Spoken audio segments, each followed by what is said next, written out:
Assalamualaikum warahmatullahi wabarakatuh.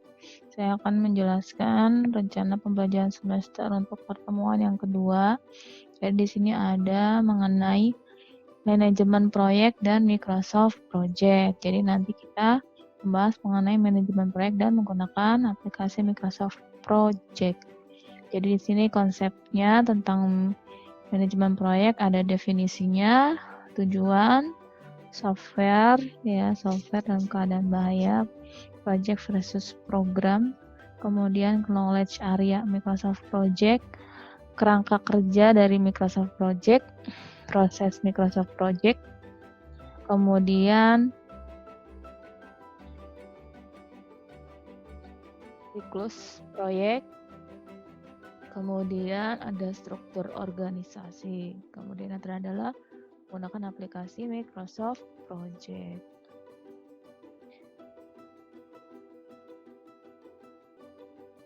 Oke, kita masuk. Kita masuk materi mengenai pertemuan yang kedua, ya, mengenai manajemen proyek dan Microsoft Project. Jadi nanti untuk softwarenya bisa menggunakan Microsoft Project 2007 atau versi di atasnya ya. Nah, ini adalah tujuan dalam kita membahas mengenai manajemen proyeknya. Pertama adalah untuk memahami konsep dari manajemen proyek, kemudian memahami siklus dari manajemen proyek, berikutnya adalah memahami dari struktur organisasi tim proyek pengembangan sistem, berikutnya adalah memahami alat bantu untuk manajemen proyek tujuannya. Nah, kita masuk mengenai adalah pengertian dari manajemen proyek. Apa sih maksud dengan manajemen proyek? Adalah perencanaan, pemantauan, dan pengontrolan terhadap seluruh aspek yang terdapat dalam proyek, serta motivasi yang ada di dalamnya. Untuk apa ini? Mencapai tujuan proyek dengan waktu, biaya, kualitas, dan kinerja yang telah ditentukan. Maksudnya gimana sih? Jadi, kalau kita sebut dengan manajemen proyek, berarti ada tahapan perencanaannya. Tahapan perencanaannya adalah berhubungan dengan analisa pengembangan sistem. Misalnya berhubungan dengan analis, desain, ya, kemudian testing, kemudian implementasi, ya, terakhir misalnya adalah tahapan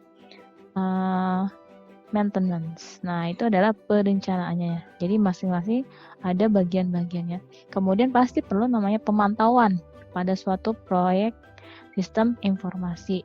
Biar apa? Biar sesuai dengan yang sudah ditentukan. Misalnya analisnya siapa, waktunya kapan, ya. Kemudian perlu namanya pengontrolan terhadap seluruh aspek pasti tadi. Misalnya analis waktunya adalah 1 minggu, berarti otomatis dia bisa melakukan pekerjaan itu selesai selama 1 minggu. Berikutnya lagi adalah biar apa nih? Mencapai tujuan proyek, ya, dengan waktu. Tadi kalau kita sebut dengan proyek, ya, pasti butuh namanya waktu. Kemarin udah sempat dibahas, ada namanya disebut dengan sementara. Dia punya waktu batas awal dan batas akhir. Berikutnya pasti punya namanya budget atau biaya. Misalnya kita mau mengerjakan proyek sebesar berapa biayanya, ya. Berarti misalnya biayanya adalah 10 juta, ya, berarti harus sesuai. 10 juta itu harus dibagikan ke dalam hal-hal apa yang perlu dalam biar proyek itu selesai. Berikutnya harus berkualitas dan berdasarkan kinerja yang telah ditentukan. Nah, berikutnya adalah mengenai konsep manajemen proyek, ya. Ada konsepnya. Di sini adalah disebutnya adalah Project Management Institute. Kemudian definisinya dari Project Management Institute di sini adalah menekankan pada langkah-langkah yang diperlukan dalam menjalani proyek untuk memenuhi keinginan dari stakeholder atau yang disebut adalah yang berkepentingan baik individu maupun organisasi. Berarti kita sebut dengan manajemen, berarti ada langkah-langkahnya yang diperlukan. Gimana nih? Biar apa? Untuk memenuhi keinginan dari stakeholder atau yang berkepentingan baik individu maupun organisasi, serta ilmu pengetahuan yang dibutuhkan untuk mengelola proyek. Kenapa disebut ada ilmu pengetahuan ya? Karena masing-masing proyek itu ada bagian-bagiannya. Maksudnya gimana? Kita masuk nanti ke contohnya yang contoh proposal proyek informasi. Di contohnya kita bahas mengenai ilmu pengetahuan ya. Ini contohnya adalah masing-masing ini pasti pengetahuannya berbeda-beda dalam pemahamannya. Misalnya kita sebut adalah struktur organisasi dari proyek pembangunan sistem informasi kepegawaian pada PT Multi Area Konindo ya, sebagai perusahaan dalam bidang pembuatan alat permainan edukatif. Nah, di sini contohnya siapa? Ada bagian direktur ya. Berarti apa? Ada ilmunya, dia harus mengerti mengenai fungsi dari direktur apa, kemudian fungsi dan tanggung jawabnya, project owner ya, project manager. Nah, ini dia harus mengerti apa yang menjadi tugasnya dan fungsinya masing-masing. Kemudian ada sistem analis, ada bagian desain, ada bagian programmer, ada bagian testing, ada bagian dokumentasi ya. Kemudian ada bagian dokumentator, kemudian ada bagian administrator atau administrasi. Nah, ini saling berhubungan. Nah, berikutnya adalah di sini masuk mengenai tujuan dan manfaat dari manajemen proyek. Tadi contoh proyeknya adalah ini nih. Mengenai proyek pembangunan sistem informasi kepegawaian PT Multi Area Konindo. Ini proyek sistem informasinya yang ngebuat berarti si PT OMG IT dan manajemen konsultan. Ini yang mau dibuatin proyeknya. Ya. Kemudian yang dibuatin siapa ini? PT Multi Area Konindo yang mau dibikinin programnya. Ya, jadi PT Multi Area Konindo adalah PT yang akan dibuatin programnya atau proyek sistem informasinya. Kemudian, nah ini jadi punya namanya tujuan atau manfaat dari manajemen proyek. Maksudnya apa? Kita bikin proyek ini berarti butuh apa? Butuh yang namanya adalah manajemen biar proyek ini selesai. Nah, yang pertama adalah efisiensi biaya, sumber daya, dan waktu. Dengan adanya manajemen berarti apa? Kita bisa mengefisiensikan biaya ya. Maksudnya gimana? Kita punya budget, berarti kita tahu nih ya, budgetnya itu nanti misalnya ke posnya masing-masing. Kalau di sini contohnya tentang biaya itu di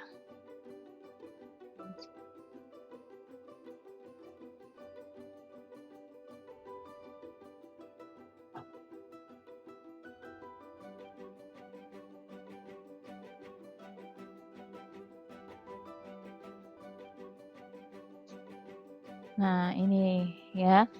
Jadi apa? Kita bisa mengefisiensikan biaya tadi ya. Biayanya berapa? Misalnya totalnya di sini adalah 75 juta nih. 75 juta ini gimana? Ya, ada posnya masing-masing. Misalnya bagian analis ya dengan budget adalah sebesar 3,6 juta. Kemudian ada bagian desain sebesar 2,1 juta. Berikutnya ada bagian programming 22 juta. Ada bagian testing 2 juta. Ada bagian instalasi program 1,6.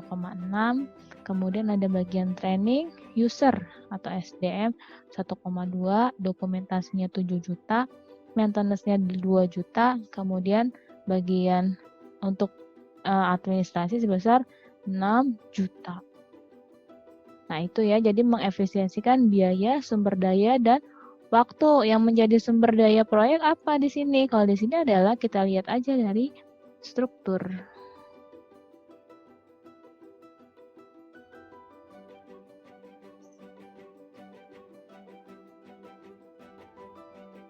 Nah, ini ya, struktur organisasi. Berarti ini yang menjadi sumber daya dari proyeknya.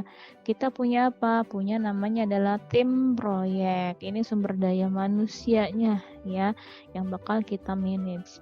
Kemudian butuh namanya waktu. Waktunya lihatnya di mana? Waktu itu adalah berhubungan dengan jadwal.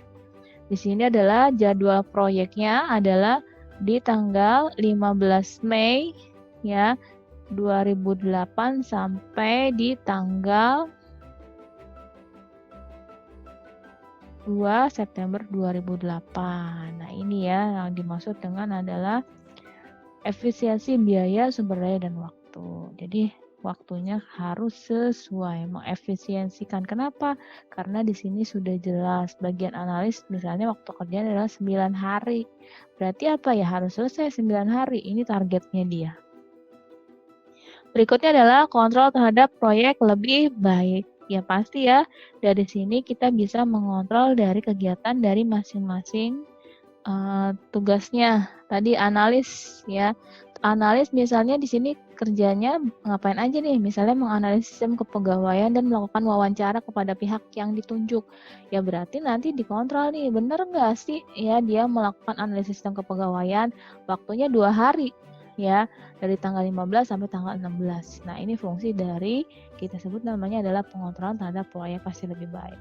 Kemudian berikutnya adalah untuk meningkatkan kualitas karena sudah ada bagiannya masing-masing dijelaskan ya fungsi dan tanggung jawabnya. Kemudian untuk meningkatkan produktivitas, meminimalkan resiko ya, kemudian koordinasi internal yang lebih baik karena karena masing-masing jelas tugasnya, meningkatkan semangat, tanggung jawab serta loyalitas tim terhadap proyek dengan penugasan yang jelas. Pasti ya meningkatkan semangat karena apa? Masing-masing sudah jelas tugasnya. Berikutnya adalah proyek software dalam bahaya. Berarti maksudnya gimana? Ya. Jadi softwarenya itu misalnya tidak bisa digunakan atau tidak sesuai dengan yang diinginkan dari penggunanya. Pertama misalnya apa? Para pengembang software tidak mengerti keinginan dari user. Misalnya tadi si PT Multi Area Kon itu kan bikin sistem informasi kepegawaian nih. Ya. Nanti dia mau programnya seperti ini ya, bisa mengeluarkan daftar gaji, bisa mencetak slip gaji, mencetak data induk pegawai, melakukan absensi karyawan secara otomatis. Di sini pakai tools ya, punya perangkat lainnya yang membantu adalah menggunakan fingerprint. Kemudian mengeluarkan daftar absensi pegawai beserta jumlah jam kerjanya.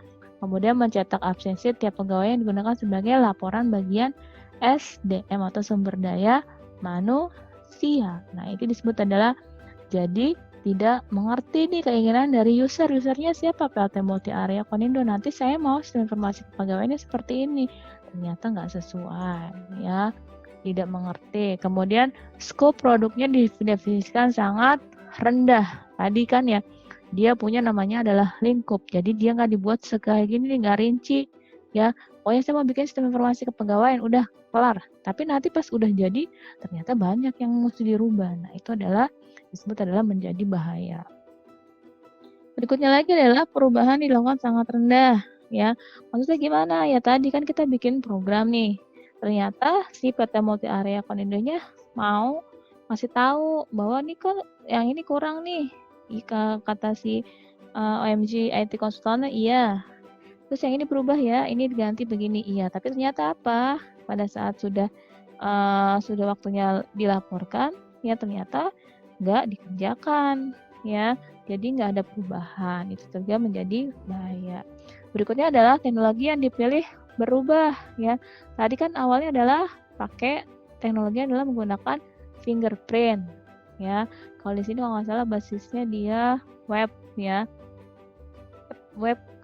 basisnya web atau kalau nggak salah pakai desktop ya.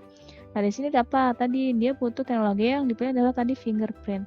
Ternyata diganti misalnya pakai face pattern ya, pakai pakai wajah nih buat absensinya. Nah berarti otomatis mesti ganti lagi ya, berhubungan dengan apa? Misalnya codingannya ya, nanti misalnya settingannya diganti lagi. Kemudian kebutuhan bisnis berubah ya. Ternyata tadi misalnya untuk sistem informasi kepegawaian ternyata misalnya ada lagi yang ditambahkan misalnya keterkaitan dengan bagian lain. Kemudian deadline tidak realistis. Tadi misalnya proyeknya berapa bulan di sini ya. Nggak salah di sini proyeknya hampir 3 bulan. Bulan Mei sampai bulan September ya, sekitar 4 bulan. Ternyata misalnya mau bikin proyek itu misalnya si PT Multi Area Konindia bilang selama 1 bulan ya. Nah, berarti gak realistis nih. Kenapa? Karena mereka sudah menganalisa nih ternyata proyeknya mesti selesai selama 4 bulan gitu ya. Kemudian tim proyek kekurangan tenaga ahli ya. Karena di sini mau bikin program,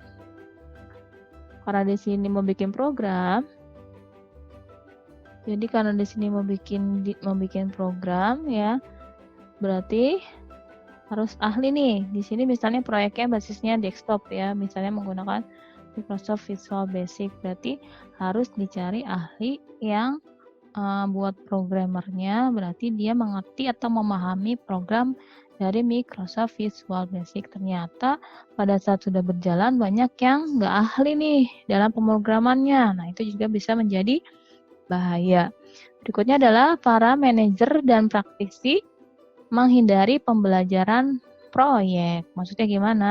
Jadi manajernya dia nggak memahami nih mengenai cara memanage dari suatu proyek. Nah, itu bisa menjadi bahaya juga dari proyeknya. Nah, berikutnya adalah project versus program manajemen. Apa sih ya bedanya antara project dengan program? Kalau berdasarkan skala pasti ya kalau disebut dengan project skalanya dia tadi terbatas waktunya, tapi kalau disebut dengan program pasti dia skalanya pasti lebih panjang ya karena digunakan. Berikutnya adalah berhubungan dengan beberapa proyek. Maksudnya gimana? Kalau kita sebut dengan proyek biasanya kemarin udah sempat dibahas, pasti dia membahasnya mengenai satu tadi sistem informasi kepegawaian, berarti sistem informasi kepegawaian aja. Tapi kalau misalnya dengan program biasanya saling terkaitan. Misalnya program A tadi kan misalnya sistem informasi kepegawaian berhubungan dengan HRD dan keuangan ya. Misalnya nanti keterkaitan lagi dengan bagian lain, itu berarti berhubungan dengan program manajemen. Kemudian lebih lama dari proyek ya, pasti karena proyek waktunya terbatas ya. Kalau program ya bisa digunakan sampai misalnya program itu sudah tidak membantu dari sistemnya lagi ya, berarti otomatis mesti diganti. Kemudian definisinya bervariasi ya. Kenapa? Karena kalau project pasti satu tadi kalau udah selesai berarti misalnya ganti lagi. Kalau program biasanya ya tadi karena dikerjakan karena dimulai diimplementasi dan digunakan biasanya dalam waktu yang lama. Biasanya project lebih bervariasi.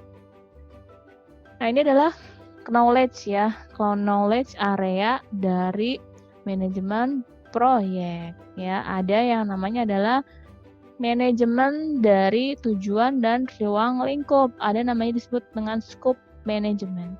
Ada disebut dengan manajemen waktu, disebutnya adalah time management. Ada namanya manajemen biaya, disebut dengan cost management. Kemudian manajemen kualitas, quality management. Manajemen sumber daya manusia atau disebutnya human resource management. Manajemen komunikasi, disebutnya adalah communication management. Berikutnya adalah manajemen resiko atau risk management. Berikutnya adalah manajemen pengadaan atau procurement management. Berikutnya yang terakhir adalah manajemen integrasi proyek. Ada disebutnya adalah project integration management. Kita bahas satu-satu. Masuk ke mengenai nanti dibahas satu-satu. Berikutnya adalah mengenai kerangka dari manajemen proyek. Tadi kalau kita sebut dengan scope, ya berarti nanti dia berhubungan dengan habis scope manajemen berarti sebelumnya ada namanya stakeholder ya yang berkepentingan dalam proyek tersebut. Berarti ada namanya dengan scope management. Berarti nanti berhubungan dengan human resource ya lingkupnya. Kalau time management berarti berhubungan dengan communication management, harus saling berkomunikasi agar waktunya berjalan dengan yang diinginkan. Cost management, berikutnya ada yang namanya risk management, sebenarnya semuanya berkaitan ya. Kemudian ada quality management, berarti berhubungan dengan procurement management. Jadi semua ini ya, saling berhubungan ya.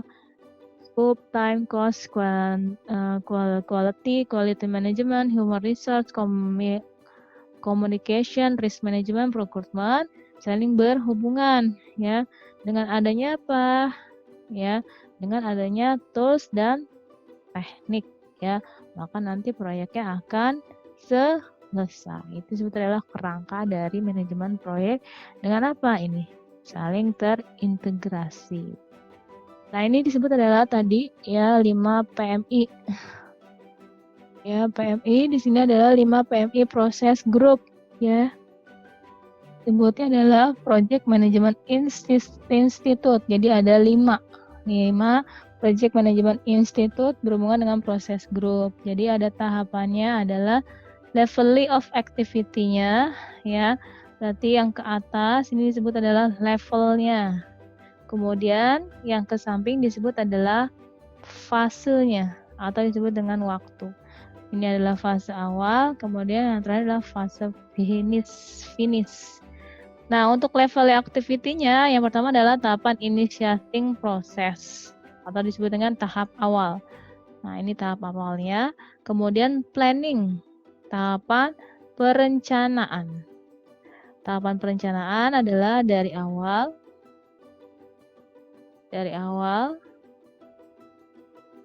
ya, berhenti kemudian sampai terakhir. Itu disebut adalah tahapan perencanaan. Berikutnya adalah tahapan eksekusi dari awal sampai akhir. Ya, tadi kalau planning ada berhentinya, kemudian lanjut lagi.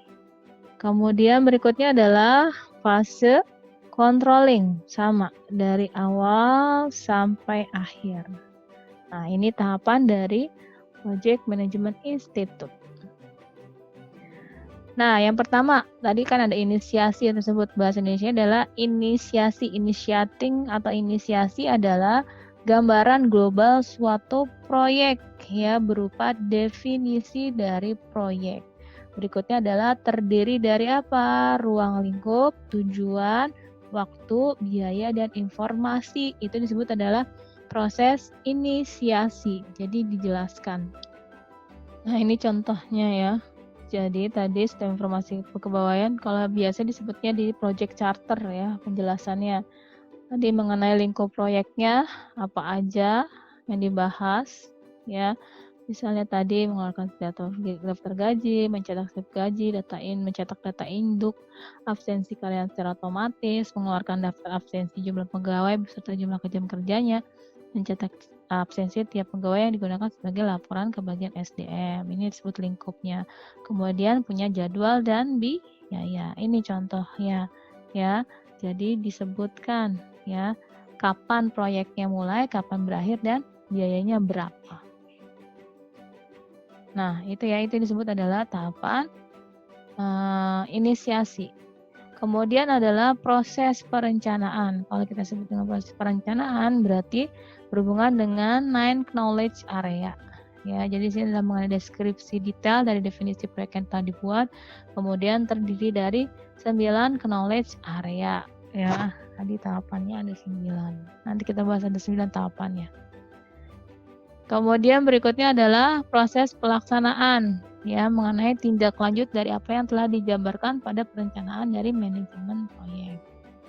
Kemudian berikutnya adalah proses pengontrolan ya mengontrol apakah tahapan dalam pelaksanaan kegiatan proyek sudah sesuai dengan yang telah ditentukan dalam perencanaan manajemen proyek yang sesuai dengan estimasi dan rencana awal serta sudah sesuai dengan target atau belum ya. Kita kontrol proyeknya ya apakah sudah sesuai apa belum. Ya, di sini tadi ya kalau kita sebut dengan pengontrolan itu dari tahapannya adalah dari awal sampai akhir. Kemudian penutupan. Jadi ini adalah akhir dari serangkaian kegiatan proyek. Kenapa sih maksudnya butuh namanya penutupan? Kalau kita sebut dengan proyek, biasanya ada yang namanya kerjasama ya. Bahasanya adalah dia di sini adalah saling melakukan kontrak kerjasama, misalnya OMG IT konsultan, OMG dan OMG IT dan manajemen konsultan dia melakukan kontrak kerjasama dengan PT Multi Area Konindo. Nah biasanya disebutnya namanya kontrak. Jadi nanti tahapan terakhirnya adalah penutupan. Jadi akhir dari serangkaian kegiatan proyek menyampaikan laporan tentang hasil proyek. Kemudian semua deliverable proyek sudah disampaikan semua. Yang terakhir adalah pembubaran tim. Nah, ini disebut dengan namanya adalah proses penutupan. Jadi maksudnya apa? Jadi untuk proyeknya selesai berarti ada resminya. Jadi sebutnya ada namanya adalah proses penutupan. Berikutnya adalah kalau kita sebut dengan initiating proyek atau proses awal, berarti ada namanya input dan output. Kalau kita sebut dengan input, berarti nanti ada penjelasan deskripsi produk. Maksudnya apa tadi? Proyeknya tentang apa yang mau dibuat. Contohnya tadi adalah sistem informasi kepegawaian. Ada perencanaan strategis, kemudian pemilihan kriteria dari proyek, kemudian informasi histori. Jadi maksud histori itu adalah apa-apa yang sudah dilakukan nanti dicatat. Kemudian outputnya apa? Yang pertama adalah kalau disebut initiating adalah project charter, kemudian tugas project manager, kemudian batasan serta asumsi. Ini disebut adalah yang dimaksud dengan tahapan awal ya. Di sini biasanya disebut jelasnya di project charter. Tahapan awalnya nih. Ya, menjelaskan berhubungan dengan project charter, tugas project manager, kemudian batasan serta asumsi. Ya, di sini adalah batasannya nih, ya. Batasan dan asumsi. Terus tadi adalah berhubungan dengan tugas dari manajer proyek. Biasanya di sini ada penjelasan.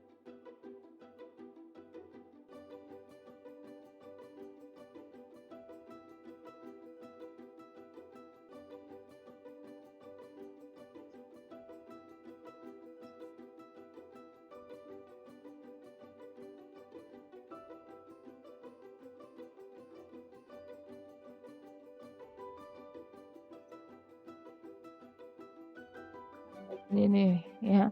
Tugas manajer proyek apa sih? Di sini harus dijelaskan. Misalnya membuat rencana kerja, menugaskan pekerjaan, memonitor jalannya proyek, bertanggung jawab atas keberhasilan eksekusi proyek, memastikan proyek dapat berjalan dengan sukses, mengadakan meeting, ya. Kemudian membuat progress report, menjembatani penganalisa sistem dengan desainer sehingga antara hasil analisa sistem dan bentuk desain aplikasi sesuai dengan yang diharapkan. Kemudian menjembatani antara desainer dengan programmer, ya, sehingga desain baru yang dibuat tidak menyulitkan tim programmer dalam membuat program. Kemudian melaporkan setiap kemajuan proyek dan hasil akhir kepada pemilik proyek, membuat dokumentasi manajemen proyek yang dibantu oleh administrator. Itu tugas dari manajer proyek, ya. Ini jadi ada batasan dan asumsi. Kemudian PMI dari Project Management Institute Management Institute planning proses. Di sini adalah kalau pada tahapan berikutnya adalah proses, berarti atau perencanaan, merencanakan dan memelihara sebuah skema pekerjaan untuk menghasilkan kebutuhan bisnis untuk mengatasi masalah. Baik kalau tahapan perencanaan ada perencanaan ruang lingkup, ya tadi udah dibahas definisi ruang lingkup, definisi aktivitas berurutan, jadi harus tahapannya harus jelas ya. Tadi analisa, habis analisa desain, habis desain apa, waktunya kapan. Kemudian estimasi durasi aktivitas, perencanaan sumber daya, estimasi biaya dan anggaran biaya. Berikutnya lagi adalah mengenai perencanaan resiko ya. Kita harus juga merencanakan resiko yang terjadi kayak sekarang ya. Lagi masa misalnya penyebaran virus COVID-19.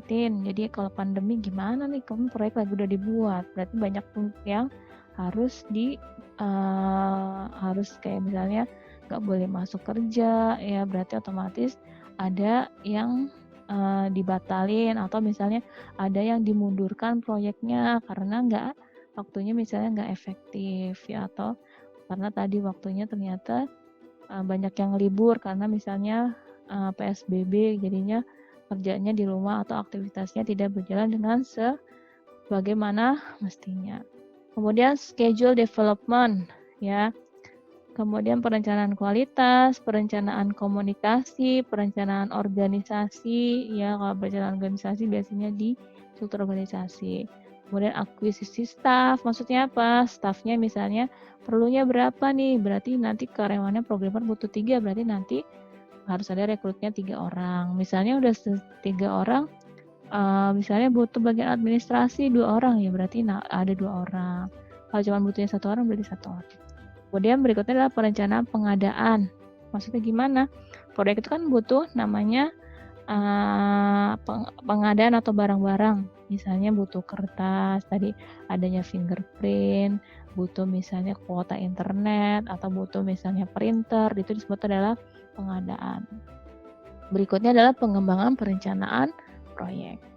Nah, berikutnya adalah PMI eksekusi proses ya. Di sini adalah koordinasi orang dan sumber daya yang lain untuk melaksanakan rencana dari proyek tersebut. Berarti tahapannya adalah eksekusi, pelaksanaan perencanaan proyek, verifikasi ruang lingkup sesuai atau belum, quality assurance harusnya proyek itu harus berkualitas, kemudian pengembangan tim, distribusi informasi, ya, analis dengan bagian desain saling kerjasama, desain dengan programmer. Jadi ada pemberian informasi. Kemudian tahap pengumpulan, maksudnya gimana? Deadline-nya misalnya bagian analis tadi 2 hari ya, berarti harus dikumpulkan ke mana? Misalnya ke manajer proyek ya, apa yang mesti dikerjakan, apa yang mesti dilaporkan. Kemudian pemilihan vendor, kalau kita butuh namanya vendor, kalau enggak usah.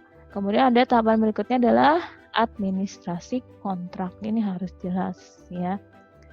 Berikutnya adalah tahapan controlling proses. Di sini adalah memastikan tujuan proyek berhasil ya melalui pengawasan dan pengukuran peningkatan dan mengambilkan tindakan korektif bila diperlukan. Jadi adalah mengontrol, mengawasi ya seluruh perubahan, mengawasi terhadap perubahan ruang lingkup, mengawasi jadwal, mengawasi biaya, mengawasi kualitas ya, melakukan laporan kinerja ya, biasanya nanti ada laporannya ya, bisa akhir bulan atau berapa, misalnya 2 minggu sekali tergantung, gitu disebut adalah controlling ya, ada tahapan laporan. Kemudian pengawasan respon terhadap resiko. Berikutnya adalah tahapan PMI yang berikutnya closing proses, tahapan akhir adalah meresmikan penerimaan dari proyek atau fase dan menyelesaikan lebih awal ya. Maksudnya adalah meresmikan nih bahwa misalnya proyeknya sudah selesai, berarti sudah bisa digunakan sistemnya. Berikutnya adalah dan menyelesaikan lebih awal. Kalau misalnya mau ditutup lebih awal, berarti misalnya pekerjaannya juga selesainya lebih awal. Tahapannya apa aja nih? Berhubungan dengan penutupan administrasi atau menggunakan penutupan kontrak kerjasama. Jadi secara administrasi misalnya hitam di atas putih bahwa proyeknya sudah selesai.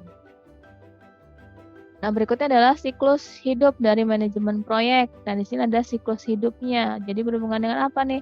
Aktivitas siklus hidup silang di sini adalah aktivitas manajemen proyek mengoverlap semua fase-fase pengembangan sistem ya. Aktivitas manajemen proyek sama dengan fungsi dari manajemen klasik. Berhubungan dengan apa? Lingkup, perencanaan, perkiraan, penjadwalan, pengorganisasian, pengarahan, pengontrolan, dan penutupan. Nah, ini disebut dengan siklusnya. Jadi tahapannya, lingkup dulu, rencanakan, perkirakan, penjadwalan, pengorganisasian, pengarahan, pengontrolan, dan penutupan. Ini siklus dari manajemen proyek. Ya. Ini siklusnya. Tahapan-tahapan yang mesti dilakukan.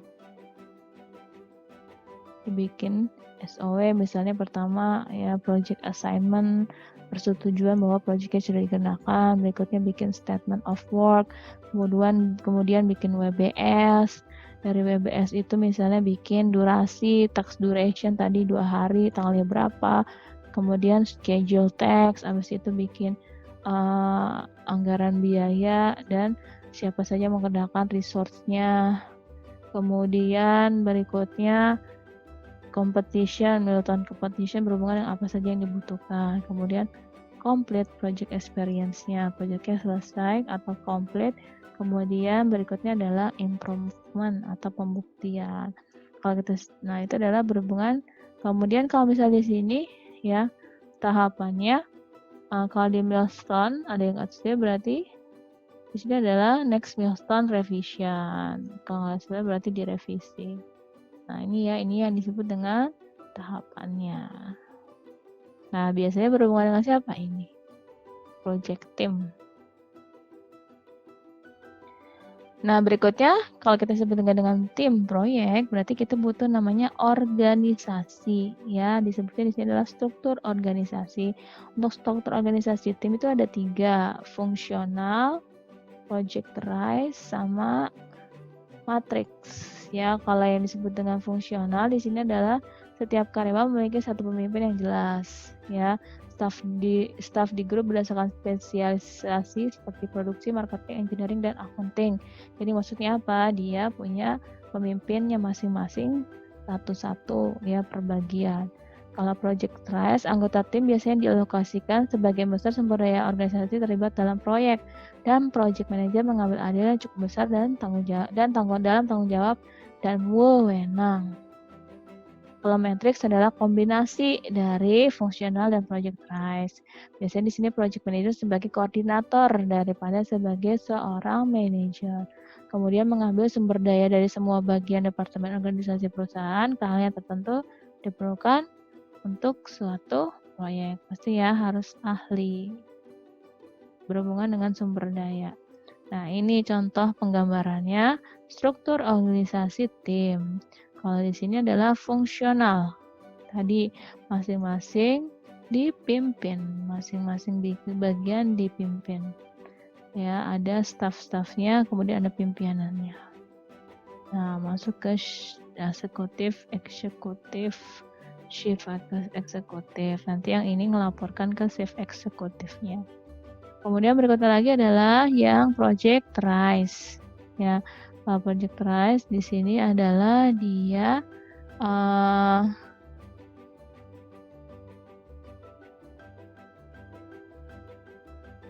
kalau project rise.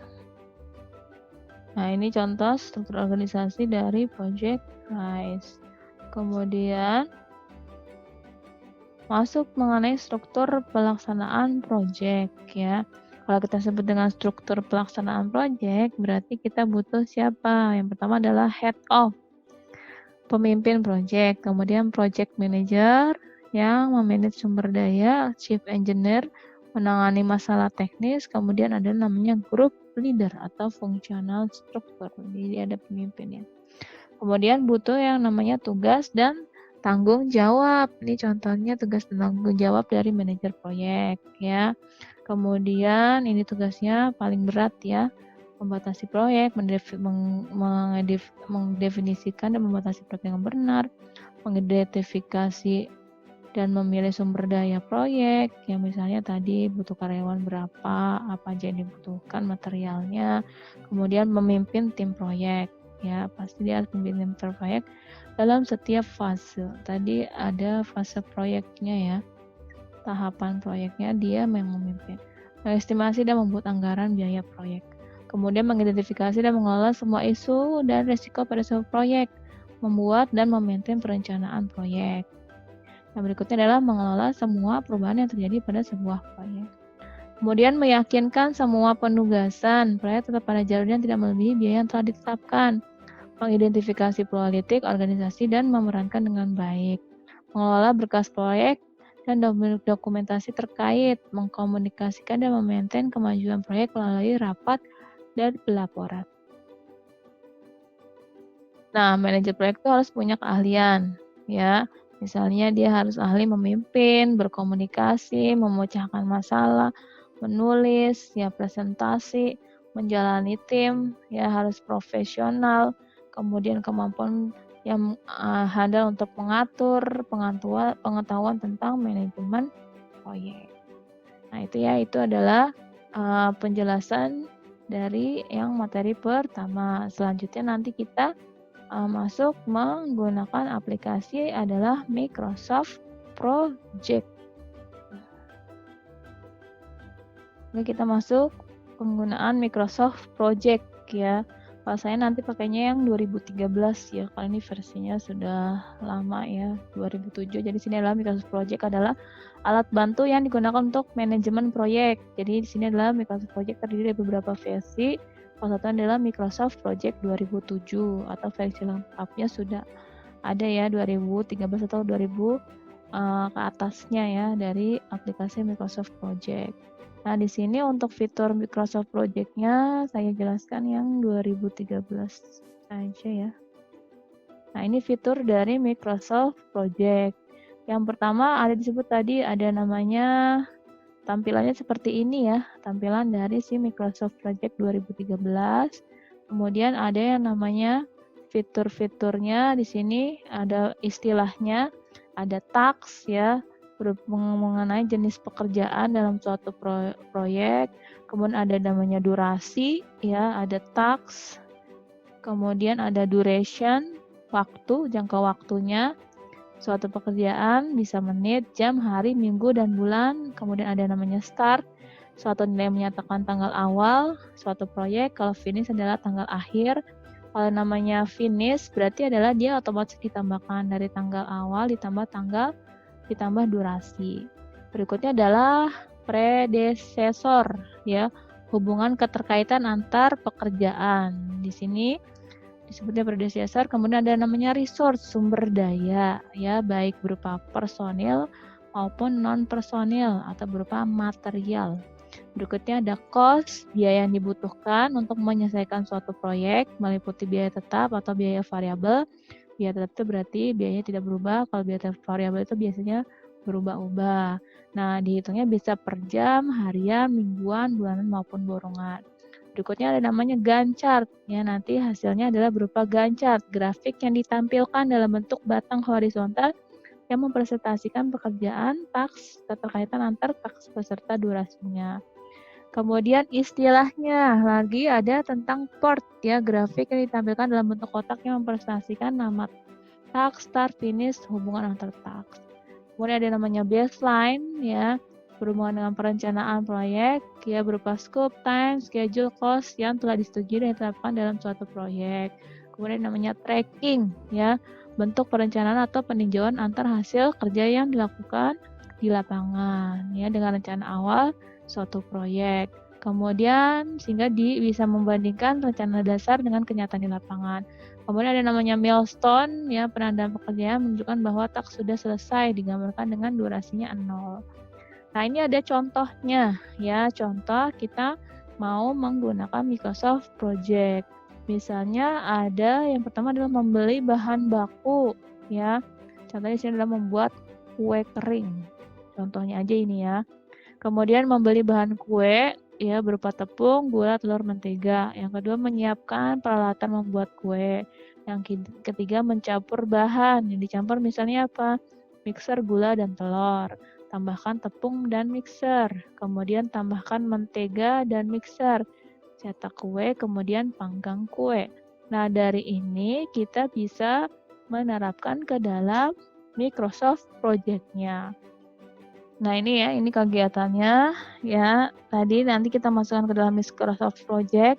Tadi ada disebut namanya task name. Task name itu adalah kegiatan yang dilakukan.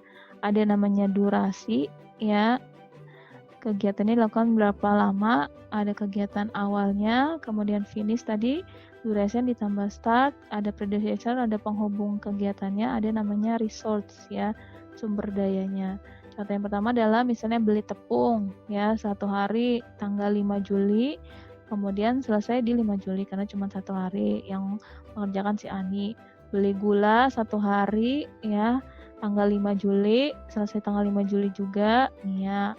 Beli telur 1 hari ya, kemudian tanggal 5 juga masih yang sama, tanggal 5 selesai tanggal 5 yang melakukan Nana. Beli mentega 1 hari ya, tanggalnya masih sama 5 Juli, selesai tanggal 5 Juli, kemudian ini yang melakukan. Kemudian, nah setelah kegiatan ini selesai, berikutnya masuk ke tugas yang berikutnya, mixer gula plus telur ya, selama 2 hari, tanggalnya ganti di tanggal 6 ya, tanggal 6 Juli, kemudian nanti dia tambahkan otomatis ya, jadinya tanggal tanggal 7 Juli. Kemudian ini adalah hubungannya. Berarti kalau mixer gula dia berhubungan dengan kegiatan nomor 2 dan nomor 3 ini. Ini 2, ini 3.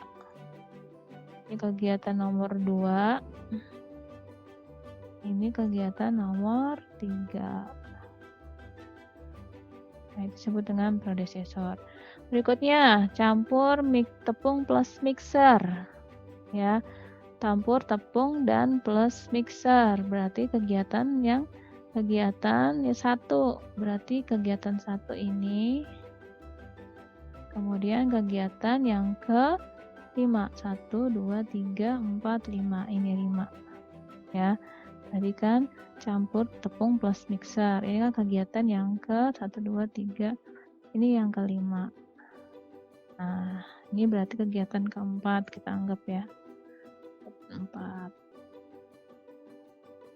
Kemudian berikutnya adalah, tadi udah ya. Ya udah. Kemudian masuk yang kegiatan berikutnya. Ya. Tadi yang sebelumnya kegiatannya 3 hari. Tanggal 8, kemudian selesai tanggal 12 kegiatan 1.5 hubungannya predecessor, kemudian melakukan si Ani. Berikutnya adalah campur tepung mixer plus mentega. Kegiatannya 3 hari setelah yang tadi nih. Kalau ini berarti setelahnya ya. Setelah kegiatan campur tepung plus mixer, berarti masuk ke tanggal 13, selesai tanggal 15. Berikutnya, dia berhubungan dengan kegiatan berapa? Kegiatan nomor 4 dan 6. Ini 1, 2, 3, 4. 1, 2, 3, 4, 5, ini 6. Ini kegiatan 6. Berarti dia berhubungan tadi kan ya, mixer mentega.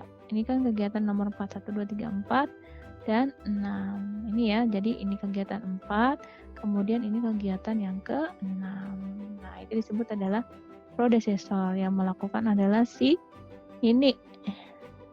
Berikutnya adalah cetak kue. Ya, kegiatan 4 hari. Berarti dilakukan setelah kegiatan yang ini. Ya, kegiatan yang nomor sebelum cetak kue. Ya, kegiatannya adalah tanggal 16 selama 4 hari. Kemudian dia berhubungan dengan kegiatan yang nomor 7. Ya. Ini kan tadi kegiatannya nomor 6, berarti dia kegiatannya berhubungan dengan kegiatan nomor 7. Kemudian yang melakukan tadi kegiatan nomor 7, yang melakukan Nana. Berikutnya adalah panggang kue.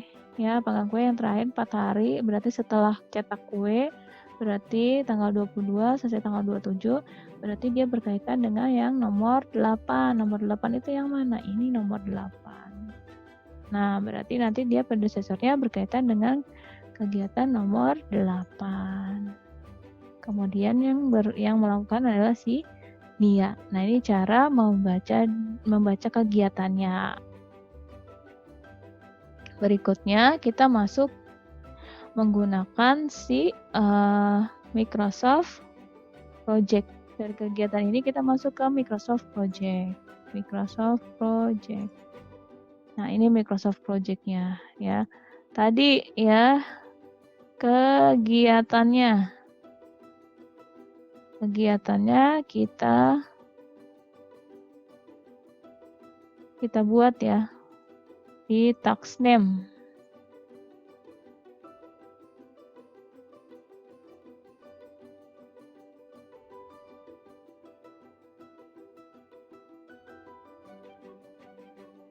Nah, kegiatannya kita buatnya di task name ya.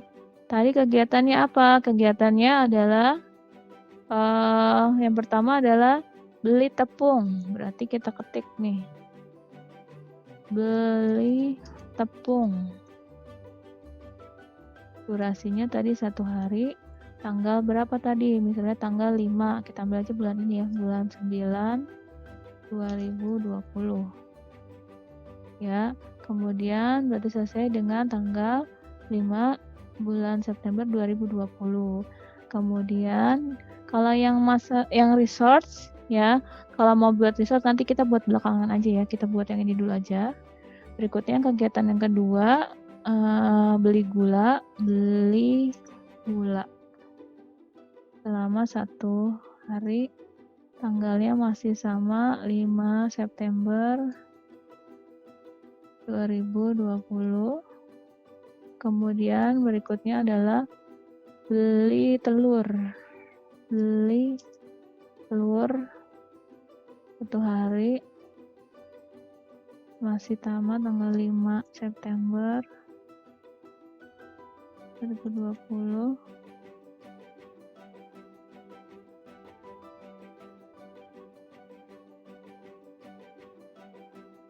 Otomatis selesai ya. Kemudian berikutnya beli telur, beli mentega 1 hari sama 5. Kemudian beli mentega masih tanggal yang sama.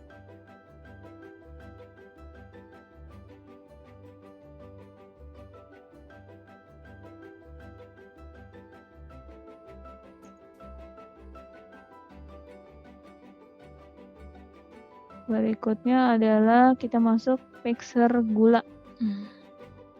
Di sini mixer gula. Kegiatannya berlanjut ya, tanggalnya sudah beda di tanggal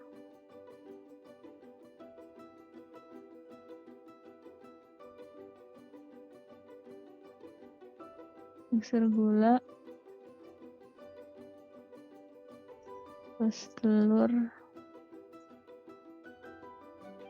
Kegiatannya 2 hari, tanggalnya sudah berubah tanggal 6 9 2020. Nah, di sini ada namanya predecessor ya. Ada hubungannya kegiatan dengan kegiatan nomor 2 dan 3. Maksudnya gula dan telur. Nih, kegiatan nomor 2 dan 3. Berarti predecessornya diklik 2 kali. Pilihnya adalah predecessor. Nah, ini dipilih kegiatan yang kedua, beli gula. Kemudian di sini adalah beli telur. Nah, oke, pilihnya. Ya, muncul 2 dan 3. Berikutnya adalah kegiatan berikutnya adalah campur tepung plus mixer. Kegiatannya dia 3 hari, tanggalnya nambah tanggal 8 bulan 9 2020. Nanti otomatis. Nah, ini ada predecessornya tepung dan mixer. Berarti tepung nomor 1. Berarti tepung 2 kali predecessor, pilih beli tepung. Kemudian mixer. Mixer itu yang ke-5. Oke. Berikutnya lagi adalah tepung plus mixer plus mentega.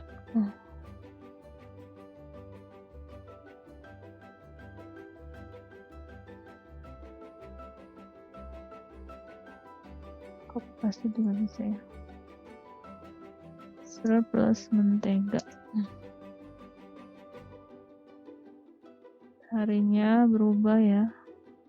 Tanggal 12 ini dia tanggal 9. Oh, tanggal awal nih.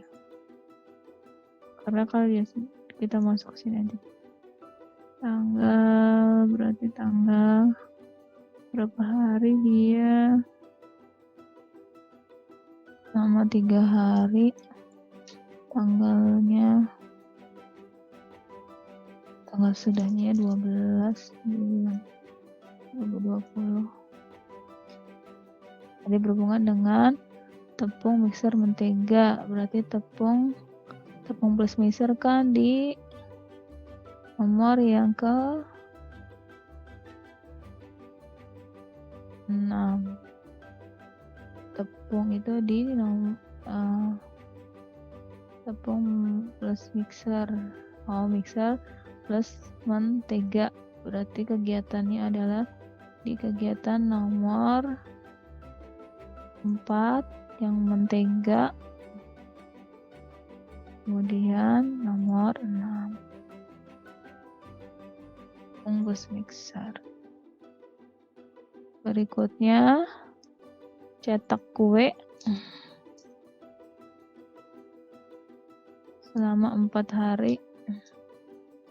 Tanggalnya next tanggal ini aja, berarti tanggal 17 iya 2020.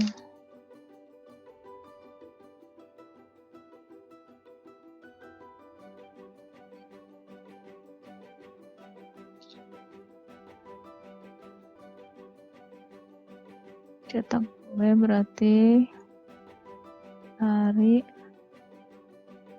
berarti kegiatan 11 sampai 21. Nah, ini kegiatannya berarti cetak kue itu berhubungan dengan kegiatan nomor 7, berarti kegiatan sebelumnya. Kegiatan terakhir adalah campur tepung, mixer, dan mentega. Oke, terakhir panggang kue. Panggang kue selama 4 hari. Setelah kegiatan yang berikutnya tanggal 23 2020 terakhir berarti kegiatan yang ke-8.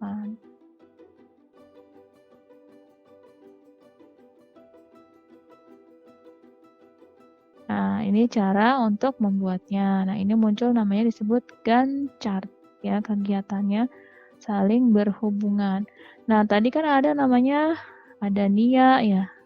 Nah, itu masuknya ke resource. Caranya gimana? Tadi kalau yang masuk ke resource itu di yang nomor kegiatan 1, 2, 3, 4, yang kelima. 5 itu udah ada predecessornya. Berarti klik 2 kali di resource name.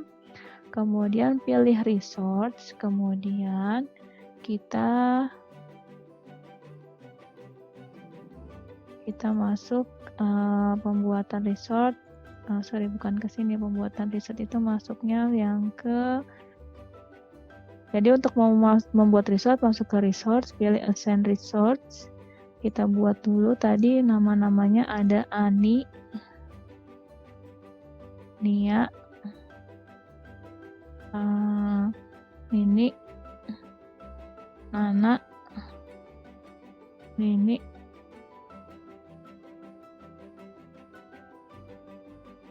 Nia udah, Ani, Nia, Nana, ini, Ani, Nia, Nana, ini. Nah, ini ya, udah di close. Nah, tinggal diklik aja, pilih resource, kemudian pilih resource name-nya siapa. Tadi ada Ani, misalnya pilih Ani, kemudian pilih Nia, kemudian di sini pilih Nana, kemudian di sini pilih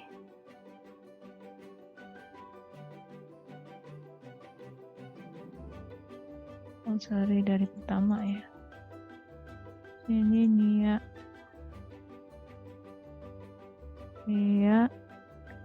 Ani, Nia, Nana,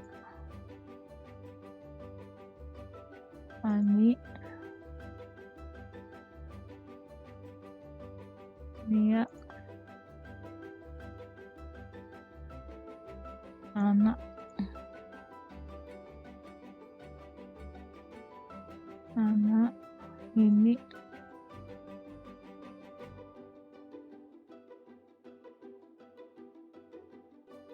terus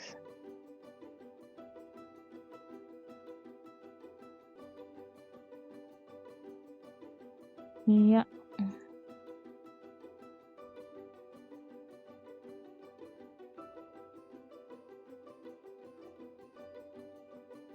Ani,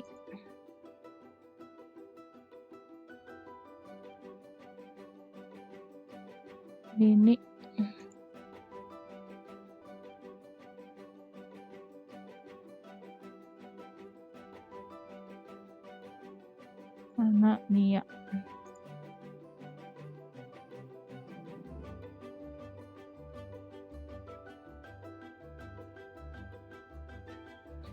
Nah, ini ya cara membuat resource ya, atau membuat dari tasknya, dari namanya, durasi, start, finish, predecessor, dan resource-nya atau sumber daya dari di Microsoft Project.